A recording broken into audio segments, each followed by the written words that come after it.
Hey, welcome back to the Big Brave Show, brought to you by 1 Billion Acts of Peace and the Peace Jam Foundation. We've received more acts of peace that are incredible, and Dawn is here to tell you more. Yes, we're so excited we have 12 semifinalists for the big awards in Monte Carlo this year, and today we're going to talk about the Best Community Act. We have two awesome nominees doing great work in the world. One is the Foundation for Democracy, and the other is Bead for Life. Hero Award nominee for Best Nonprofit Act, Fundación para la Democracia Internacional. It is estimated that 30 million men, women, and children are victims of slavery worldwide, generating $32 billion for traffickers each year.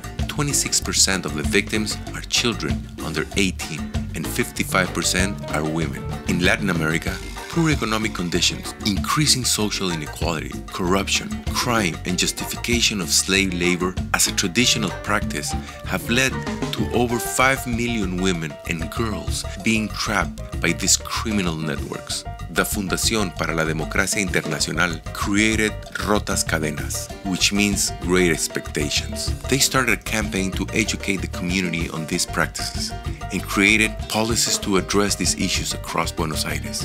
Fundación para la Democracia Internacional also works to hold businesses accountable for paying their workers a fair wage and challenges social norms in countries where 70% of its 250,000 textile workers are said to work in informal, illegal, and immoral conditions. The foundation has joined other anti-slavery partners, including the International Labor Organization, the International Slavery Museum, and others, to eradicate slavery in 167 countries around the globe.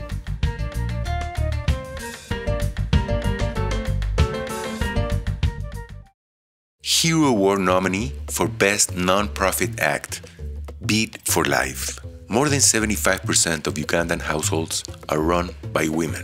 These families face poverty, malnutrition, and lack of access to education. Only 53% of children finish primary school, and 46% of all women in the labor force are unpaid.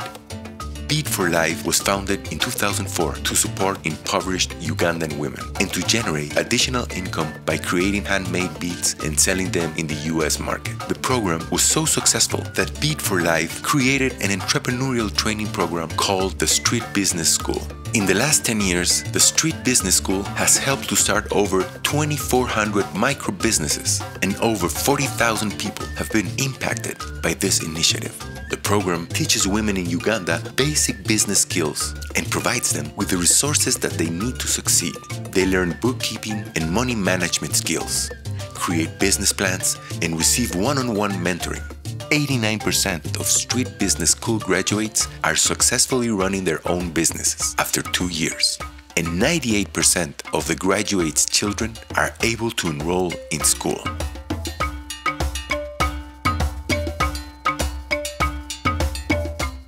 And we have some great university acts. One is Curtin University, and the other is from the University of Oregon.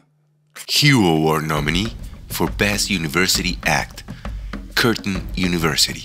In rural Australia, 40% of Indigenous people live below the poverty line and lack access to quality education and employment opportunities.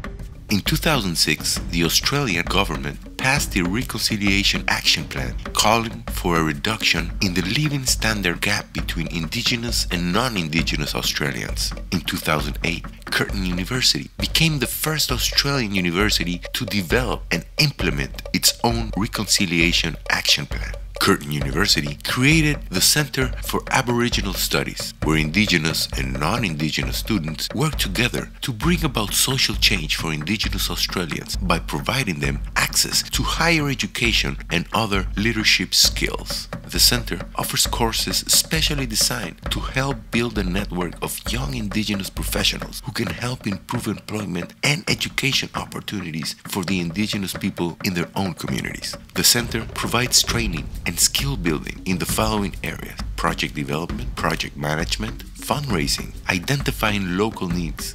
The goal is to create a social network and action plan that will empower its indigenous students to become future leaders, even if they live in the most remote areas of Australia.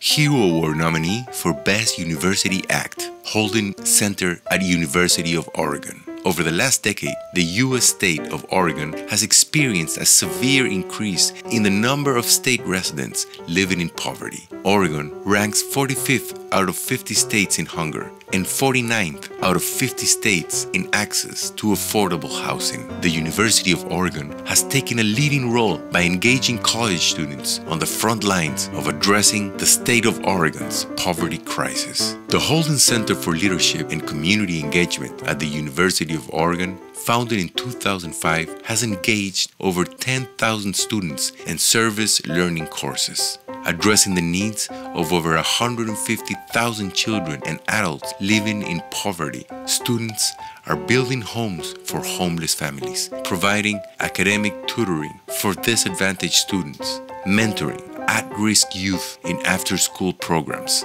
and cultivating sustainable gardens in urban deserts and other vulnerable communities. Through these programs, and through the service learning cohort, a full immersion residential service learning experience, the Holden Center has become a model for incorporating service into the fabric of the entire life of their university students, and in engaging students as part of the solution to local and state issues.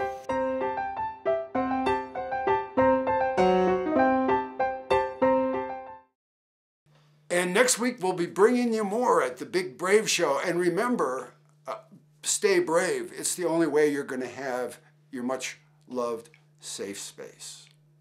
Be brave.